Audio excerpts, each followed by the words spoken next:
como hay tanto trabajo que hacer, creen que está justificado sacrificar horas de sueño por horas de trabajo.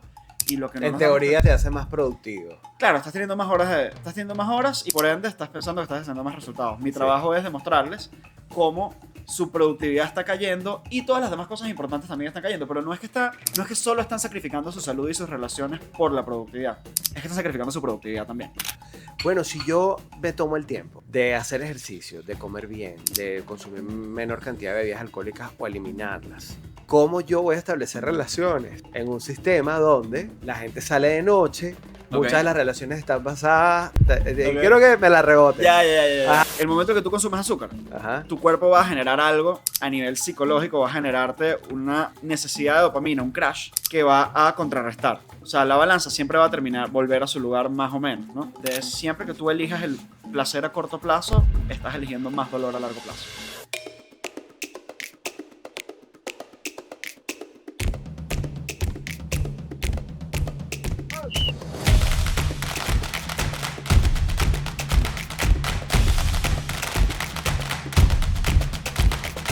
Desde Caracas, Venezuela, The Way, el podcast de negocios y bienestar de Iberoamérica, presentado por Mercantil Banco Universal.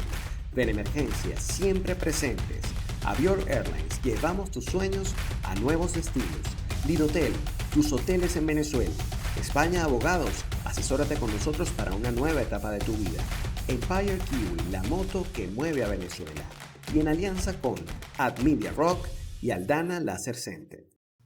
Es asesor en rendimiento humano empresarial. También ayuda a startups a diseñar el comportamiento de sus equipos y clientes.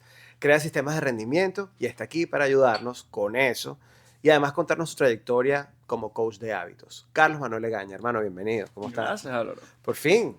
Un placer estar aquí, man. Desde hace rato quería que vinieras, brother. Porque, bueno, nos conocemos hace un tiempo. Tenemos un gremio en común, por decirlo de alguna manera, que es la Asociación de Jóvenes Empresarios de Venezuela, con la que tenemos tiempo trabajando y coincidimos mucho. Me llama mucho la atención, además, el trabajo que has venido haciendo con distintos empresarios que forman parte de esa comunidad y sobre todo ayudándolos a crear hábitos. Pero yo quiero comenzar preguntándote, ¿de dónde aprendiste tú los tuyos? Del fracaso, me imagino, al principio. O sea, creo que uno hace carrera de sus necesidades y de sus debilidades, o por lo menos muchos de nosotros lo hacemos. Y en mi caso, creo que crecí con muy poca estructura en ese sentido, por lo menos. O sea, yo estudiando era un desastre, no hacía aportes consistentemente. Y en mis 20s, sobre todo temprano, bueno, final de colegio, comencé la universidad, y luego ya como hacia los 23, 24, está en un lugar bastante oscuro en ese sentido. O sea, yo tomaba demasiado. Bebidas alcohólicas. Sí. Sí, tenía problemas de consumo ahí, tenía problemas de estructura en todo sentido. Me despertaba un día a las 5 de la mañana a hacer ejercicio y otro día a las 2 de la tarde y me acostaba a las 3 de la mañana. Y lo curioso es que en ciertas medidas, para lo que es acorde a esa edad, me iba bien. O sea, yo tenía mi primera empresa facturada, no me iba mal. En la universidad académicamente me iba muy, muy mal, pero estaban 250 extracurriculares, todos me iban muy bien. Escribía para un medio, era profesor en mi colegio, o sea, me iba relativamente bien en ciertas cosas y yo no sabía exactamente cómo estaba manteniendo todo eso más o menos estable. Y la realidad es que, bueno, me sentía muy, muy mal. Me sentía muy, muy mal y toda la vida, desde que recuerdo, he tenido tendencias depresivas y he sufrido ciclos depresivos súper fuertes. Y eventualmente algo tenía que hacer conmigo mismo, ¿no? Y mi manera de llegar a eso, la única, de alguna manera, hábito positivo que siempre he tenido es que siempre he leído mucho, porque mi mamá me leía, mi mamá es actriz, y ella me leía cuentos y me leía Harry Potter y tal, y como lo había dramatizado, obviamente para mí era aprendí a asociar la lectura con el disfrute, con el placer. Entonces lo intenté hacer a fuerza de libros y sabes que si Tony Robbins, que los 7 hábitos, sabes, claro, este tipo de super clásicos de la autoayuda o de la psicología o de X. Y por ahí me comenzó a ir más o menos bien, pero me di cuenta que me pasaba lo siguiente. Tenía momentos en los cuales comenzaba unos picos increíbles de mejora y me paraba todos los días a las 5 de la mañana y hacía ejercicio y leía y escuchaba libros y trabajaba y me organizaba y todo. Y eso me duraba 1, 2, 3 semanas y caía en un valle terrible y pasaba 1, 2, 3 semanas en el lugar contrario. Y en algún momento dije, bueno, algo tengo que hacer para lograr algún tipo de estabilidad, para no estar en estos picos y caídas. y me encontré con la ciencia de los hábitos más o menos como casualidad, o más bien intenté demasiadas cosas y una de ellas fue esa. Y comencé a ver un cambio ahí. Primero hace mucho tiempo con el blog de James Clear. James Clear luego escribió Atomic Habits, que ha sido el libro más vendido en el planeta por Una los últimos 5 maravilla. años. Excelente. Antes de que, o sea, yo estaba leyendo el libro antes de que el libro saliera, porque él comenzó a probarlo primero en su blog. Y después de eso me encontré con Tiny Habits, que es el libro de BJ Fogg, que es el fundador y director del laboratorio de Behavior Design de Stanford. Y eso sí me cambió la cabeza, la vida, el trabajo, todo. Y dije, ok, aquí hay algo muy poderoso, tanto así que yo necesito entrenarme con esta persona.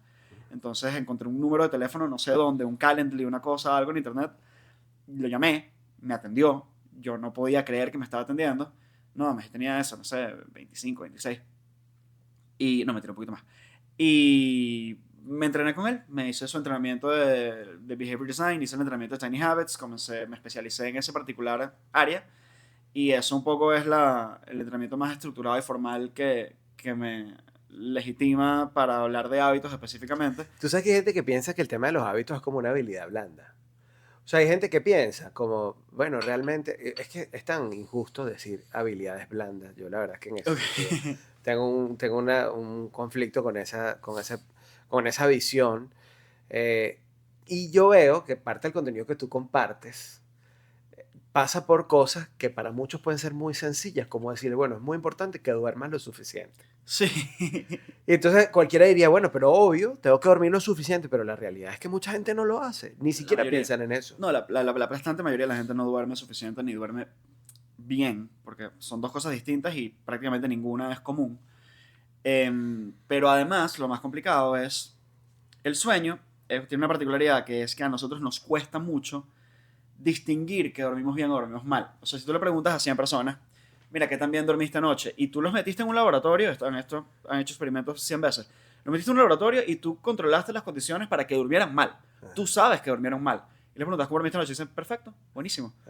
Y los pones a hacer una serie de pruebas cognitivas, una serie de pruebas de resistencia física y te demuestran que su rendimiento cae. Entonces, claro, en mi caso yo trabajo en líneas generales con dueños de empresas, con empresarios, casi todos jóvenes. Y la mayoría de ellos no solo no saben que están durmiendo mal, sino que además, como hay tanto trabajo que hacer, creen que está justificado sacrificar horas de sueño por horas de trabajo.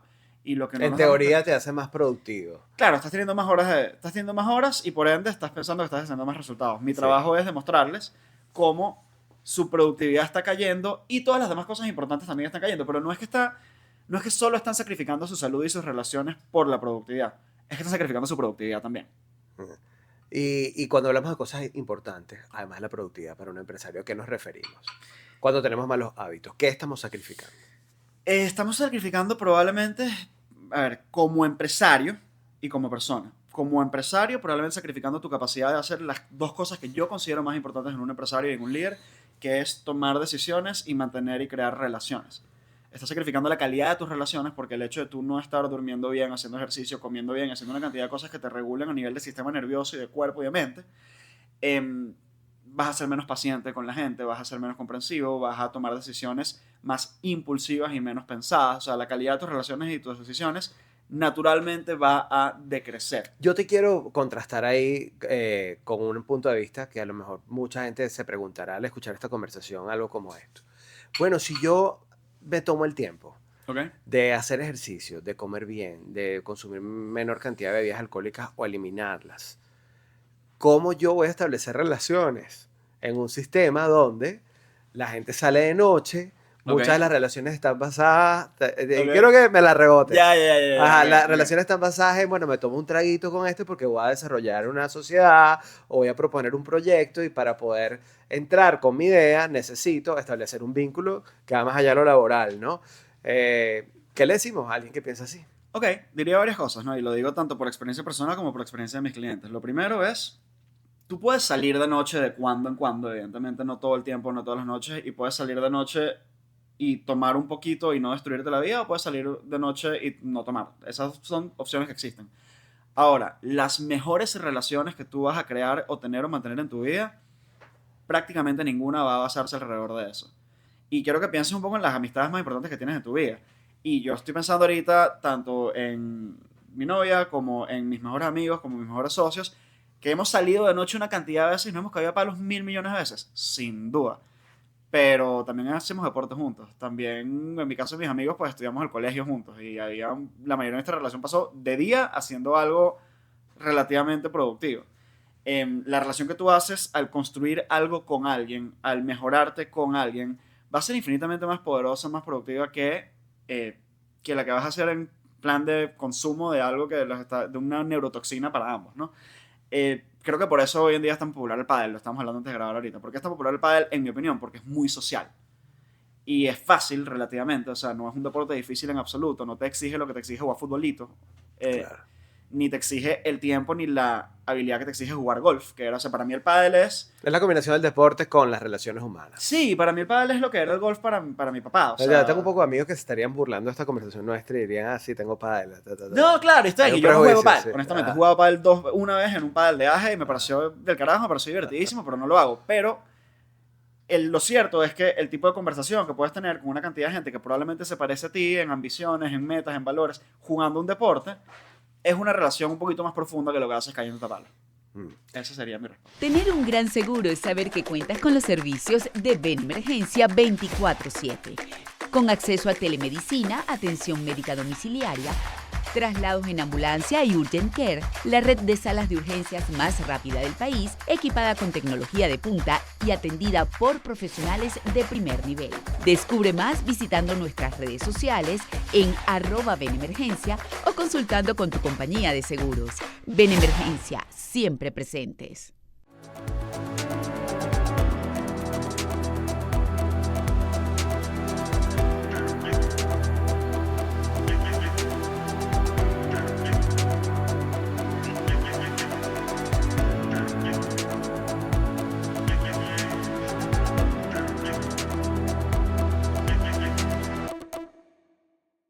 Estás en el extranjero y necesitas enviar dinero a un familiar o amigo en Venezuela. Con el servicio Envío de Divisas de Mercantil puedes hacerlo utilizando tu tarjeta de débito o crédito de otro país y lo reciben de inmediato en su cuenta mercantil en bolívares al cambio del día BCB. Ingresa y hazlo ya a través de portaldepagosmercantil.com y no te preocupes si no eres cliente del banco, porque para enviar no es necesario serlo. Y la tasa por comisión es muy competitiva. Busca más información en su Instagram, @mercantilbancouniversal. Yo no sé si estarías de acuerdo conmigo en que la reconstrucción de nuestros hábitos pasa por las cosas que antes dábamos por sentado, o sea, como que lo que parece obvio, ¿no? ¿Ok? Como volver al origen del bienestar del ser humano. Desde dormir, lo suficiente, alimentarte bien, tener hábitos que te generen bienestar, como la meditación. Yo, por ejemplo, tengo dentro de la metodología de mis mentorías ¿Ok? la revisión de los 4 pilares del bienestar, Ok. que son ejercicio, meditación, sueño y alimentación. Ok. O sea, revisar como esas 4 patas a la vez y tratar de primero puntuar en que del 1 al 5 dónde estás tú y luego cómo las equilibras. ¿Ok? Un poco por ahí va. O sea, yo siento que es muy probable, y esto me pasa a mí todavía muchísimo, que nosotros comencemos a hacer una cantidad de cosas que nos hagan estar mejor, y luego cuando me siento mejor, siento que no necesito tanto las cosas y las dejo de hacer, Claro. y vuelvo a caer, ¿no? Sí. Entonces ahí es interesante ver, primero, cómo crear sistemas de autoevaluación, que es un poco lo que estás diciendo. Mira, vamos cada tanto tiempo, déjame hacer una revisión sobre esto y ver cómo estamos. Sistemas de recordatorios, sistemas de simplemente, y luego cómo ir realmente haciendo que ese hábito o que ese comportamiento se convierta en un hábito, que tu sistema nervioso te lo pida, ¿no?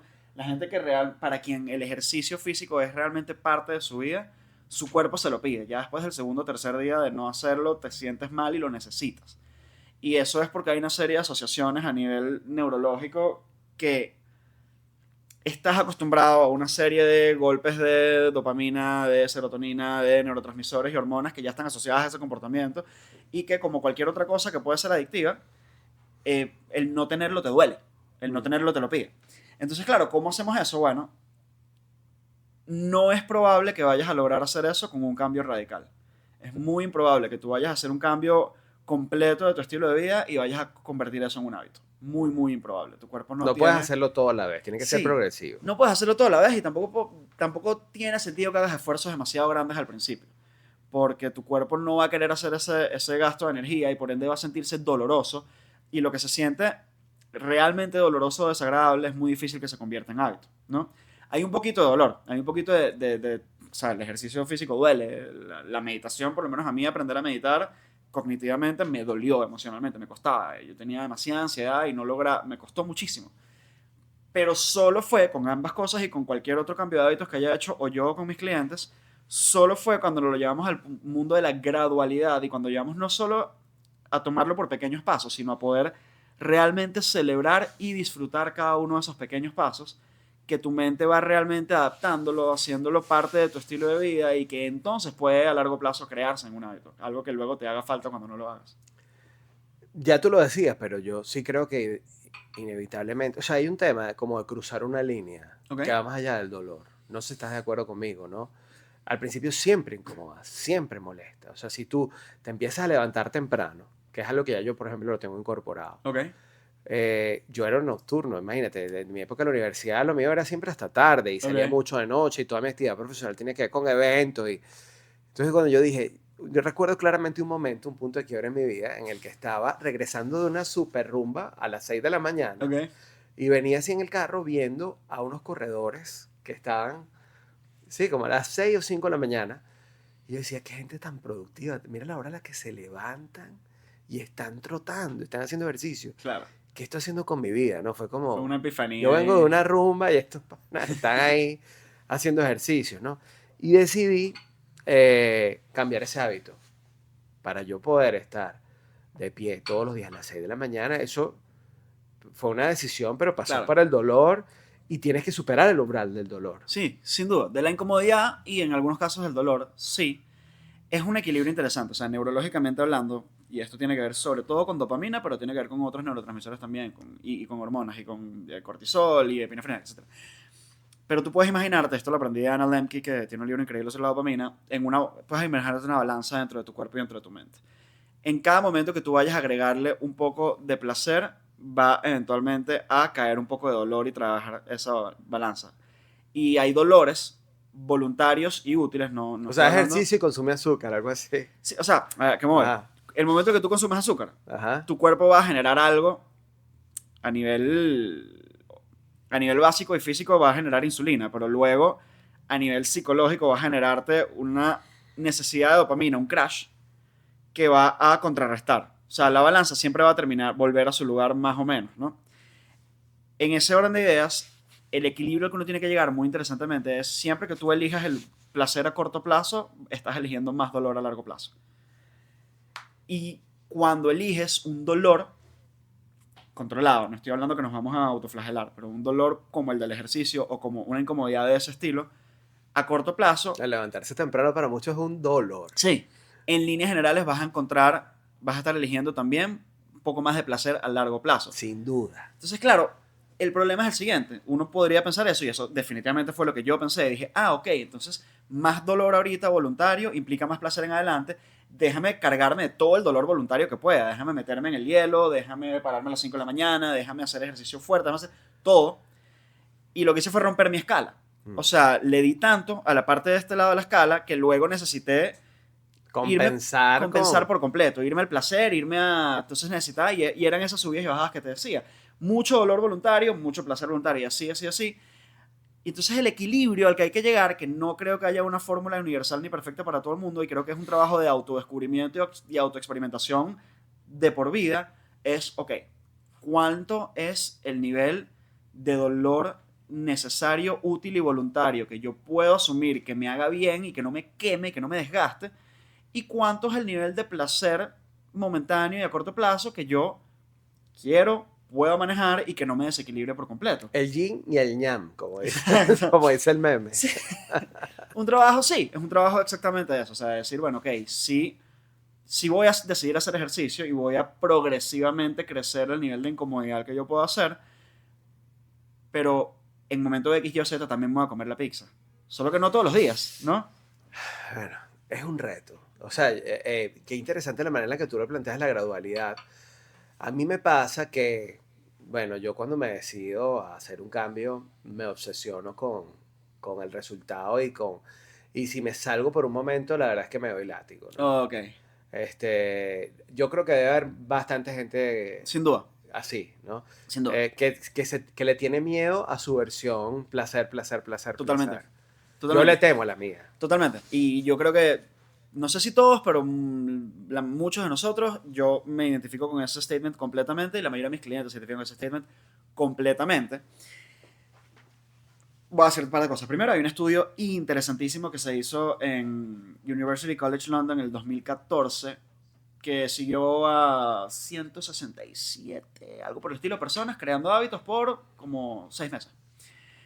Y una de las cosas que encontraron, que me parece súper interesante, ellos estaban buscando lo que llaman automaticidad, qué tan automático se vuelve un hábito, ¿no? Evidentemente, correr 5 kilómetros, eso no lo haces en automático, pero tal vez... Levantarte a una hora, sí. No, y tal vez vestirte, ponerte los zapatos, prepararte para, se va haciendo más automático. Sí. Y el comienzo se va haciendo más automático, porque el comienzo es lo más difícil. Y una de las cosas que encontraron es que perder un día del hábito tenía 0 efectos sobre la automaticidad. De hecho, perder 2 días seguidos tenía 0 efectos sobre la automaticidad. O sea, el hecho de que tú falles un día o que falles 2 días no afecta tu proceso neurológico de creación de hábitos en absoluto. Eso es verdad, y al mismo tiempo es verdad que la mayoría de la gente pierde el hábito la primera vez que falla. ¿Por qué? ¿Cómo esas dos cosas tienen sentido que suenan tan contradictorias? Y creo que el motivo es exactamente el que me acabas de decir, que es el factor número 1, clave, y esto lo aprendí de BJ y la gente de Stanford, en la creación de hábitos, es tu relación emocional con el proceso. En cuanto tú puedas sentirte exitoso, esa es la palabra que usamos, al estar creando tu hábito, entonces vas a querer continuar y vas a poder mantenerlo a largo plazo. Claro, lo malo es cuando no ves resultados. Sí, y hay maneras de hacerte sentir resultados en el ínterin, pero ¿cuál es el problema? Que la mayoría de nosotros nos planteamos una pequeña obsesión, como ha sido efectivamente mi caso, calendario gigante con 66 días marcando X rojas para lograr, literal, estoy diciendo cosas que he hecho y no una sola vez. Y entonces el primer momento en el que fallamos ese juego, le tenemos miedo a eso. Y el momento en el que fallamos, comenzamos con esa autoflagelación. Que las tengo yo, es que yo no tengo disciplina, es que yo soy un... Y lo que vas creando es una bola de emoción negativa que uno cree que está usando como motivación para mantener el hábito, y la realidad es que estás creando esa asociación con todo el proceso de cambio. Entonces no quieres volver a intentarlo, porque ya tu mente lo que está diciendo es, intentar esto se siente mal, entonces ¿para qué lo voy a intentar? Una analogía... No me quiero sentir un fracasado. No me quiero sentir un fracasado, entonces simplemente no lo intento, y así si no lo intento no fracaso. Claro. En cambio, si puedes llegar a ese momento, ese punto de quiebre, es decir, fallé una vez, y puedes decir, ok, fallé una vez, esto no era lo que planeaba, pero está bien, no pasa nada, mañana vuelvo. Si puedes generar un poco de autocompasión, autocomprensión y objetividad al asunto. Que no significa estarte pasando la mano todo el tiempo. No, para nada, exacto. Claro. No es complaciente, Ajá. pero sí es compasivo. Sí es decir, bueno... Flexible, digamos. Flexible. A todos nos puede pasar algo, no pasa nada, como tratarías a un amigo tuyo que te diría lo mismo. Claro. Falté hoy no fui al gimnasio. No pasa nada. Dicho, no pasa Vas nada. el sábado. Pues mañana, o sea, no pasa nada. Ajá. Entonces, tu hábito se mantiene y crece. De hecho, se fortalece esa rama. Y de hecho, la metáfora que yo me acuerdo usar perfectamente con uno de mis clientes en particular es que él decía, brother, pero es que yo tengo que, y no me puedo permitir nada. Así que yo, ok. En este momento, tú estás siendo un tirano contigo mismo. Tú estás tiranizándote a ti mismo. Ahora, ¿qué tienden a creer los tiranos? A crear los tiranos. Crean rebeldes. Si tú tiranizas a otra persona como papá, como amigo, como pareja y contigo mismo, si tú te conviertes en un tirano para ti mismo, tú estás creando el rebelde dentro de ti mismo. Hay una parte de ti que se va a rebelar contra tu propia tiranía, y esa es la parte que eventualmente dijiste, bueno, ¿sabes qué? Hoy tenía 20 días sin tomar, hoy me tomé una birra, ahora me voy a tomar el vacío completo, porque ya me liberé, estoy harto de esta tiranía. En cambio, si puedes crear la capacidad de negociar contigo mismo, puedes entender que, perfecto, en diciembre te caíste a palos todos los días, en enero... Ay, no habría por qué hacerlo tampoco. No habría por qué hacerlo, pero lo hiciste, vamos a suponer que ese es el caso. Sí. Y en enero dijiste, voy a pasar todo enero sin tomar, ok, si tomaste 3 días en enero versus 31 en diciembre, la vaina está bien, está bueno, estás haciendo una mejora. Y la idea no es simplemente poder pasar los 31 días de enero y luego ver a dónde llegas, sino decir, ok, vamos a conseguir un ritmo sostenible. Y eso el ritmo sostenible requiere la capacidad de negociar contigo mismo. Me encanta esa manera de verlo.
Somos Marketing y Publicidad 360. Estrategia. Innovación. Creatividad. Social media. Medios y tecnología. Let's rock together. Me quiero volver a uno de los puntos con los que comenzamos. Porque tú decías, bueno, la mayoría de la gente deja sus hábitos luego de la primera falla porque necesita sentir el resultado. Pero yo según como yo lo veo, Okay. tú me corregirás si tú lo ves así con tus clientes o tus asesorados. Para que tú puedas empezar a ver ese resultado, tienes que pasar un umbral del dolor. Sí, claro, sí. Tiene que haber o sea, no es que tú empiezas a entrenar y la primera semana ya a ti se te van a empezar a marcar los músculos. Sí, no, mentira. O vas a adelgazar. O sea, necesitas pasar por lo menos un mes dándole. Sí. Y al mes tú dices, ok. Pero durante ese mes tú no ves nada, brother. O los demás no lo ven. O sea, no te lo reconocen. O sea, creo que pasan varias cosas. Y creo que, los resultados grandes, los resultados más importantes, Ajá. Lo que tú esperas cuando te planteas una meta. claro, todo requiere tiempo. Sí. Pero nuestra mente está muy acostumbrada a solo apreciar y solo celebrar ese resultado grande al final. Entonces tú tienes, vamos a suponer, yo quiero quitarme 10 kilos, ¿ok? O quiero en mi caso ponerme 5 kilos, ¿ok? De puro músculo. Para mí ponerme 5 kilos de puro músculo es una tarea titánica. O sea, tengo que estar levantando peso pesado, tengo que estar metiéndome proteína, tengo que estar comiendo una cantidad de calorías que a mí no me gusta comer, etc. Pero vamos a suponer que esa es mi meta. Mi cerebro ya está incluso culturalmente condicionado a solo ver los 10 kilos. Y yo te garantizo, Álvaro, porque te ha pasado con vainas antes, me ha pasado con vainas antes, le ha pasado a todos ustedes con vainas antes, que al momento de tú llegar a la meta, tienes 5 minutos de, coño, qué bien, lo logré. Ajá, ¿y ahora qué? Ajá. Y te sientes, no, la satisfacción no es para nada proporcional al nivel de esfuerzo y meta que tú te planteaste.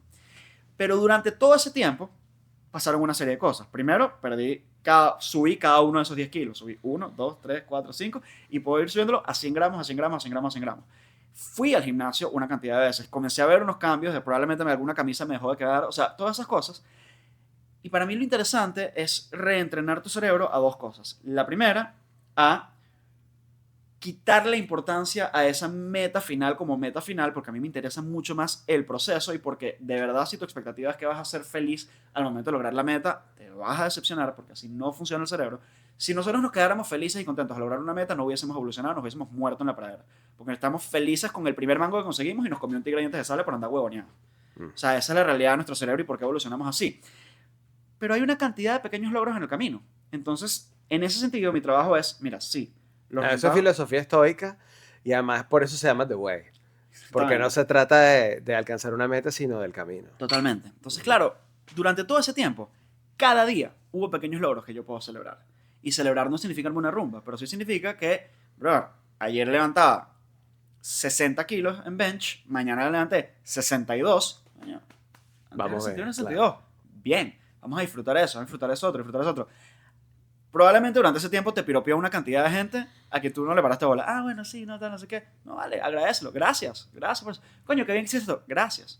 O sea, el saber apreciar ese... Porque claro, como nuestra mente en líneas generales, ya no, yo trabajo en líneas generales con dueños de empresa, hombres. Estamos condicionados a pensar nunca suficiente, nunca suficiente, nunca suficiente, nunca suficiente, más. Debajo de eso hay un gran yo no soy suficiente, ¿no? Y volver a entrenar eso es complicado. En cierta medida parte del trabajo que hago. Obviamente yo tengo psicólogos, aliados, etcétera, tal, que a quien recomiendo, lo que tú quieras. Pero lo cierto es que esa mentalidad de necesito más, en líneas generales no nos permite apreciar los pequeños logros que vamos teniendo en el camino. Y el problema con eso es doble. Lo primero es, si aprecias menos tus logros, logras menos. Porque tu cerebro no quiere, porque ¿para qué quiero algo que no se va a sentir bien nunca? Y lo segundo es que evidentemente no disfrutas en el camino. Y como mi trabajo no es solamente el resultado de la productividad, sino el bienestar de la persona, yo quiero que mi gente sea más feliz y logre más cosas, yo necesito que podamos reescribir y reentrenarnos para celebrar y disfrutar cada pasito del camino. Carlos, yo te hablaba de mi metodología en las mentorías sobre los 4 pilares del bienestar. Tú como coach de hábitos, quisiera entender cuáles son esos hábitos, digamos, ya nos decías, no hay una fórmula aplicable para todo el mundo, cada día es distinta. ¿Qué tú crees que podemos o deberíamos incorporar todos, sin excepción, Ok. que sean transversales. Brutal. Sí hay una cantidad de cosas que considero transversales. Yo hago una revisión más o menos parecida a la que tú me decías de 4 pilares. Yo tengo, lo llamamos 7 zonas. Salud, amor, crecimiento, trabajo, dinero, experiencias, trascendencia. Hacemos todo ahí, toda una metodología para eso, tal cual. Yo en líneas generales, a menos de que he tenido algún cliente u otro que el tipo a nivel de salud física y mental está increíble al principio al comenzar las sesiones, y bueno, entonces no nos enfocamos en eso. Creo que he tenido 1 o 2 así en toda mi vida. Estoy pensando en uno en particular. Pues en líneas generales vamos a trabajar en eso, ¿no? ¿Qué hábitos creo yo que son absolutamente fundamentales, transversales para todo el mundo? Bueno, el sueño no es un hábito, sino un clúster de hábitos. Sí. Y aquí hay un tiny habit, que esa es la metodología que yo aprendí, un micro hábito que sí es para todo el mundo, que es después de hacer lo que sea que hagas por última cosa en tu día, cepillarte los dientes, que sea en la noche, voy a, así escribimos las recetas de hábitos, después de X voy a Y. Después de inserte último comportamiento de tu día, voy a dejar tu teléfono en lugar lejano a tu cama, idealmente fuera de tu cuarto. En estos días se lo recomendé a una persona en las mentorías justamente eso. El teléfono es un disruptor increíble de la calidad de sueño. Tiene el tema de la luz azul, que la luz azul existe en la naturaleza solo en el espectro solar de la mañana. Entonces le estás diciendo a tu cerebro, son las 6 de la mañana, despiértate, son las 6 de la mañana, despiértate, son las 6 de la mañana, despiértate, acuéstate. Obviamente eso te desordena. Luego la mente es muy asociativa, entonces tú tienes claramente, tu cuarto debería estar asociado solamente, o tu cama debería estar asociado solamente al descanso y a la intimidad, y tú le estás trayendo tu trabajo, tu vida social, tus finanzas, todo. Y luego, obviamente, si te despiertas en el medio de la noche es fácil agarrarlo, y cuando te despiertas en la mañana lo más probable es que lo agarres. Si tienes la alarma ahí es más fácil darle snooze. O sea, en líneas generales es una mala idea por todos lados tener el teléfono cerca. Entonces Sí soy. Ajá. ese sería un universal para mí.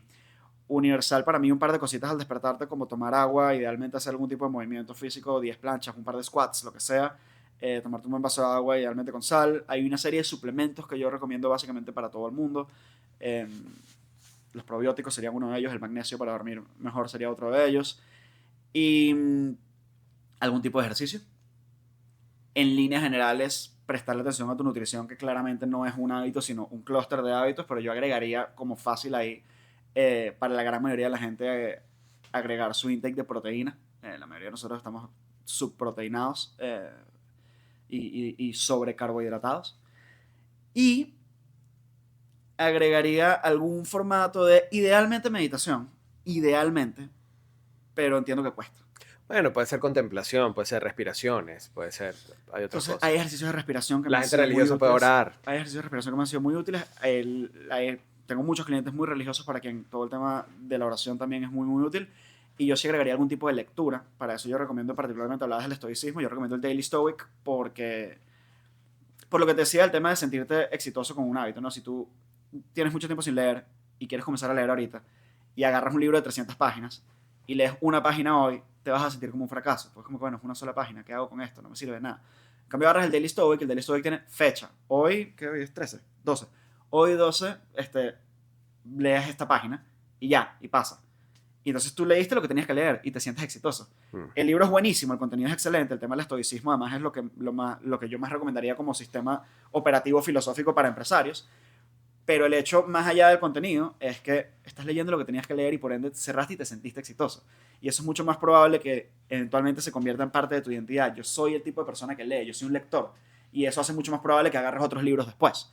Entonces, por ahí son más o menos los que yo diría transversales y fundacionales. Carlos, esto da para mucho. Aquí nos podemos quedar 2 o 3 horas, pero siempre me gusta cerrar estas conversaciones. Vas a dar un dato funny, ¿Ok? que tú la nombraste primero que yo, a tu madre actriz. Ok. Famosísima y queridísima. Yo no sabía, pero me enteré ya después de conocerte que tu mamá es Amanda Gutiérrez, una actriz celebrada por toda Venezuela, de toda la vida. Y yo te quiero llevar a una edad en la que todavía de alguna manera estabas viviendo con ella, cerca de ella, que son los 16 años. ¿Y por qué ahí? Ok.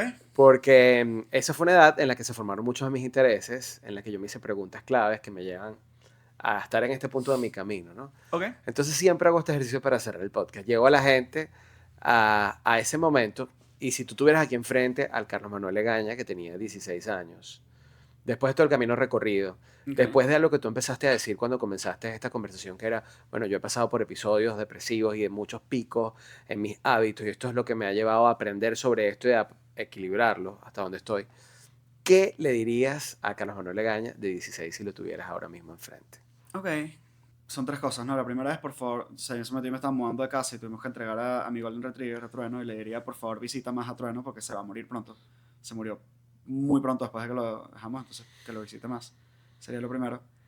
Y luego haría como good cop, bad cop, ¿no? El policía bueno le diría, brother, tú tienes valor intrínseco y eres amado y mereces cosas buenas y eres suficiente. Y el policía malo le diría, marico, por favor deja de tomar mucho más temprano de lo que yo lo hice. Por favor aprende a relacionarte con esta sustancia infinitamente mejor. Y probablemente haría un par de cosas más que serían un wake up call, pero eso es por ahí sería. Gracias, hermano, por venir. Esta es tu Sí, casa. dale. Gracias por venir a The Way. Gracias. Este fue el camino de Carlos Manuel Egaña. The Way Podcast es una plataforma de Qatar Producciones Compañía Anónima. Idea original y conducción de Álvaro Pérez Qatar. Realizado por Manuel Lamela. Bajo la producción de Mariel Gorrín. Edición de Han Natera y la Supernova Visual. Diseño gráfico por Ernesto Brito y Visual Media. Presentado por Mercantil Banco Universal. Benemergencia siempre presentes. Avior Airlines. Llevamos tus sueños a nuevos destinos. Lidotel. Tus hoteles en Venezuela. España Abogados. Asesórate con nosotros para una nueva etapa de tu vida. Empire Kiwi, la moto que mueve a Venezuela. Y en alianza con Ad Media Rock y Aldana Laser Center.